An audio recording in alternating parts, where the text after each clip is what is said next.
41장은 하나님께서 모든 나라와 열방들을 재판의 자리로 불러 모으시는 장면으로부터 시작됩니다. 1절부터 4절에서는 이렇게 말씀하십니다. 섬들아 내 앞에 잠잠하라. 민족들아 힘을 새롭게 하라. 가까이 나아오라. 그리고 말하라. 우리가 서로 재판자리에 가까이 나아가자. 누가 동방에서 사람을 일깨워서 공의로 그를 불러 자기 발 앞에 이르게 하였느냐. 열국을 그의 앞에 넘겨주며 그가 왕들을 다스리게 하되 그들이 그의 칼에 티끌 같게 그의 활에 불리는 초계 같게 하매 그가 그들을 쫓아가서 그의 발로 가보지 못한 길을 안전히 지났나니 이 일을 누가 행하였느냐. 누가 이루었느냐. 누가 처음부터 만대를 불러내었느냐. 나 여호와라. 처음에도 나요 나중 있을 자에게도 내가 곧 그니라. 아멘. 여기서 섬들은 먼 곳에 있는 나라들을 의미합니다. 하나님께서는 온 세상의 모든 나라들과 민족들을 하나님의 법정 앞으로 불러 모으십니다. 이는 앞서 40장 27절에서 이스라엘이 내 길은 여호와께 숨겨졌으며 내 송사는 내 하나님에게서 벗어난다고 탄식했던 것에 대한 응답이라고 할 수 있습니다.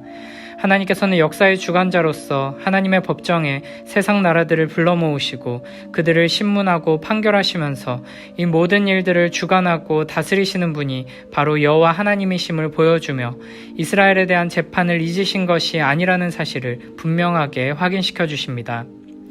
하나님께서는 온 세상의 모든 나라와 민족들을 불러 모으시고는 내 앞에서 잠잠하라고 명령하십니다. 이 세상의 모든 나라들은 각자 나름대로 자신이 가진 능력으로 무언가를 이루기 위해 애쓰고 있습니다. 그러나 이런 세상 나라들도 이 세상에서 큰 힘과 능력, 재물과 권력을 가진 이들도 여호와 하나님 앞에서는 잠잠해야 합니다. 왜냐하면 온 우주 만물을 지으시고 통치하시는 하나님 앞에서는 아무리 이 세상 가장 크고 강한 나라여도 그저 커다란 물통에 물 한 방울에 불과하고 저울의 작은 먼지 한 톨에 불과하기 때문입니다. 영원하시고 거룩하신 여호와 하나님 앞에서 두려움에 떨며 잠잠히 서 있는 나라들을 향해 하나님께서는 한 사람에 대해 말씀하십니다. 그는 하나님께서 동방에서 불러서 일으켜 세우시고 강한 힘과 능력을 주셔서 열국을 다스리게 하신 사람입니다. 동방에서 세움받은 이 사람은 바로 페르시아의 초대 황제 고레스를 말합니다. 그는 BC 539년에 바벨론을 정복하고 제국 안에 있던 모든 포로들을 각자의 고향으로 돌려보내는 정책을 시행합니다. 4절에서는 이렇게 바벨론을 무너뜨리고 페르시아를 세우며 모든 민족들로 하여금 각자의 고향으로 돌아가게 하는 이 일을 이루신 분이 바로 여호와 하나님이라는 것을 분명하게 말씀하십니다. 바벨론이 멸망하게 된 것도 고레스가 큰 힘을 얻고 페르시아를 세우게 된 것도 각각의 민족들을 귀환시키며 이스라엘이 다시 약속의 땅으로 돌아가게 된 것도 처음부터 끝까지 여호와 하나님께서 행하시고 이루신 일이라는 것입니다. 물론 고레스는 여호와 하나님의 뜻을 성취하기 위해 이와 같은 정책을 추진한 것은 아닙니다. 그는 그저 계속해서 여러 민족들을 포로로 잡아 데리고 있는 것이 페르시아 제국을 위해 좋지 않다고 판단했고 오히려 각자의 고향으로 돌려보내 그곳에서 도시를 재건하는 것이 페르시아를 더 안전하고 부강하게 하는 길이라고 생각했던 것입니다. 이렇게 인간적인 눈으로 보면 그저 새로운 제국이 세워지고 페르시아를 위한 새로운 정책이 시행되는 것에 불과하지만 믿음의 눈을 들어보면 이 모든 일들은 여호와 하나님께서 주관하시며 행하시는 일이고 고레스의 이와 같은 결정들을 통해 궁극적으로는 하나님의 뜻이 이루어지고 하나님의 약속이 성취되고 있는 것입니다. 하나님께서는 고레스로 하여금 다른 나라를 정복하며 승리할 수 있도록 힘을 주셨고 그 군대가 안전하게 지나갈 수 있도록 인도하시며 보호해 주셨습니다. 우리는 이런 장면들만 보면 마치 하나님께서 이제는 우리를 완전히 잊으시고 고레스와 페르시아를 위해 일하시는구나 하고 착각할 수 있습니다. 그러나 하나님은 여전히 변함없이 우리를 사랑하시며 우리를 위해 일하고 계십니다. 비록 우리가 살아가는 이 세상에서 벌어지는 일들을 보면 지금 당장은 원수들이 더 잘 되는 것처럼 보이고 하나님 나라를 대적하는 세력들이 승승장구하는 것처럼 보일 때가 많습니다. 그러나 그렇게 승리하며 성공하는 원수들의 걸음걸음을 인도하시는 분도 여호와 하나님이심을 우리는 항상 잊지 말아야 합니다. 하나님께서는 하나님의 뜻과는 전혀 상관없어 보이는 인물들을 통해서 하나님 나라의 가장 해가 되는 것 같은 세력을 통해서도 하나님의 놀라운 구원 역사를 이루시고 이 땅 가운데 하나님의 뜻을 아름답게 이루어 가십니다. 유한하고 어리석은 우리 생각에는 하나님의 백성들이 부자가 되고 성공하고 높아지는 것이 하나님 나라를 위하는 일이라고 생각하기 쉽지만 하나님께서는 오히려 이방 나라에게 힘을 주시고 영광을 주시고 승리를 주시는 방식으로 이방 나라들과 이 세상의 모든 것들을 도구로 사용하셔서 하나님의 영광을 드러내시고 우리를 향한 사랑을 이루어내시며 우리를 향한 그 선하시고 영원하신 뜻을 이루어 가시는 것입니다. 그러므로 우리는 내 기준에서 이해할 수 없는 일이 일어난다고 해서 하나님을 의심하거나 실망할 필요가 없습니다. 우리는 악한 자들을 형통케 하시고 원수들을 높이시는 방식을 통해서도 결국에는 하나님의 영광과 공의를 드러내시고 우리를 구원하시며 축복하시는 하나님의 전능하신 일하심을 바라봐야 합니다. 그리고 그 어떤 상황 속에서도 하나님을 신뢰하며 기다릴 수 있어야 하고 하나님께서 이루실 일을 바라보며 감사할 수 있어야 합니다. 5절부터 7절에서는 온 세상을 통치하고 다스리시며 하나님의 뜻을 완성해 가시는 하나님 앞에서 열방이 어떻게 반응하는지에 대해 말씀하십니다.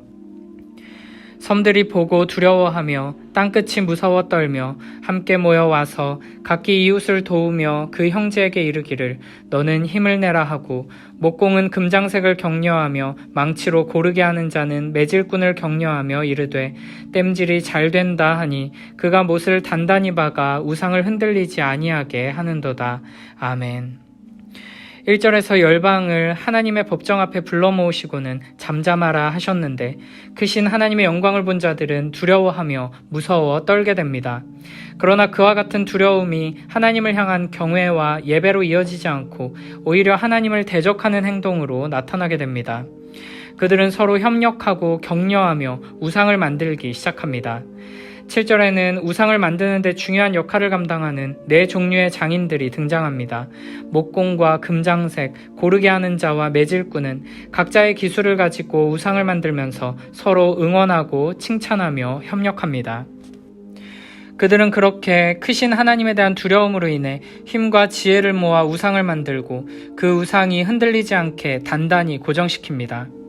우리의 힘과 능력으로 우상을 만들고 흔들리는 우상을 단단하게 고정시키면 우리의 위태로운 존재가 안전하게 될 것이라고 착각하는 어리석은 모습입니다.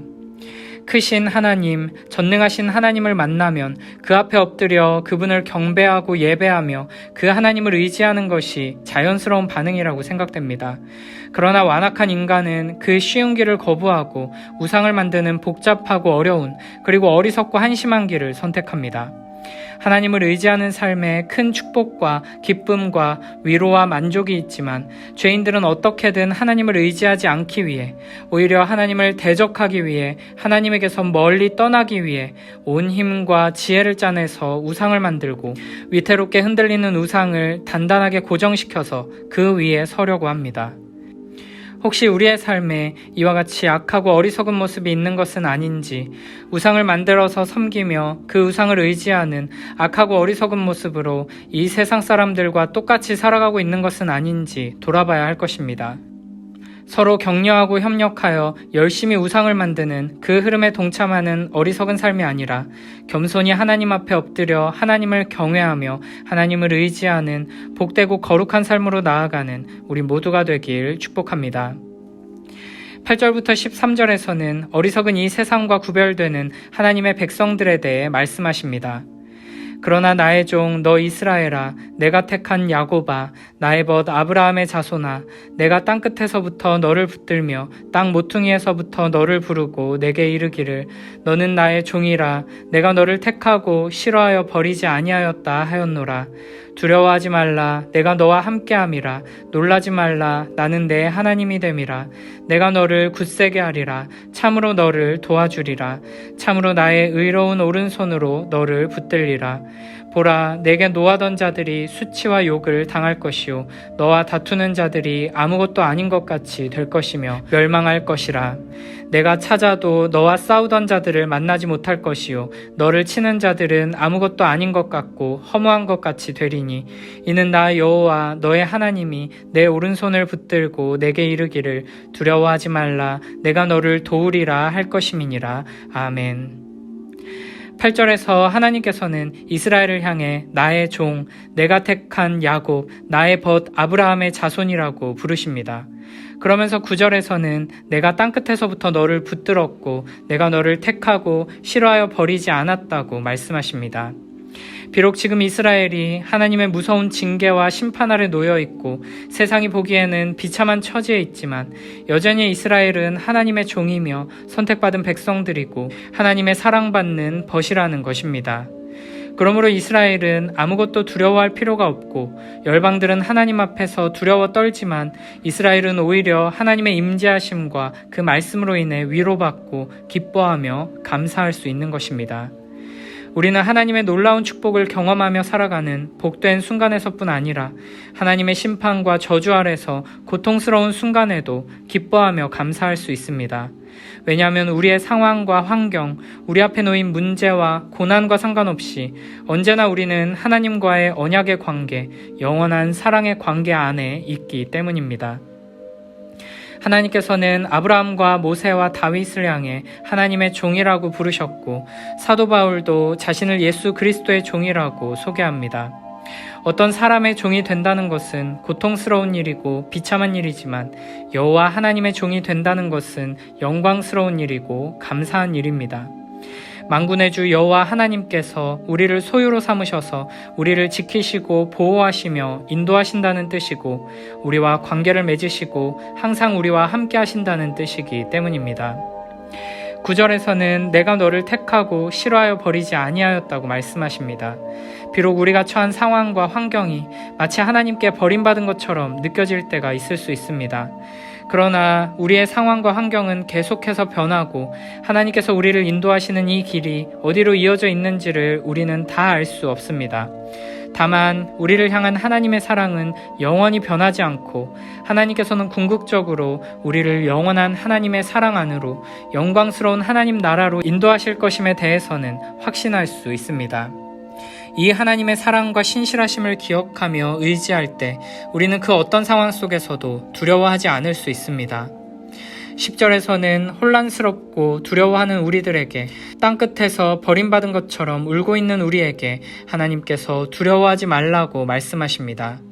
두려워하지 말라, 내가 너와 함께함이라. 놀라지 말라, 나는 내 하나님이 됨이라. 내가 너를 굳세게 하리라. 참으로 너를 도와주리라. 참으로 나의 의로운 오른손으로 너를 붙들리라. 아멘. 하나님께서는 그 전능하신 오른손으로 우리를 붙들어 주십니다. 세상의 흐름에 따라 쉼없이 흔들리는 우리의 연약한 존재를, 세상의 물결 따라 하루에도 수십 번 흔들리는 우리의 마음을 굳게 붙들어 주십니다. 이 세상 어리석은 자들은 우상을 만들며 그 우상이 흔들리지 않게 하기 위해 힘쓰지만 우리는 하나님의 손길 안에 굳건히 서서 참된 평안과 기쁨을 누릴 수 있는 것입니다. 14절부터 20절에서는 이렇게 말씀하십니다. 버러지 같은 너 야곱아, 너희 이스라엘 사람들아, 두려워하지 말라. 나 여호와가 말하노니 내가 너를 도울 것이라. 내 구속자는 이스라엘의 거룩한 이인이라. 보라, 내가 너를 이가 날카로운 새 타작기로 삼으리니 내가 산들을 쳐서 부스러기를 만들 것이며 작은 산들을 겨같이 만들 것이라.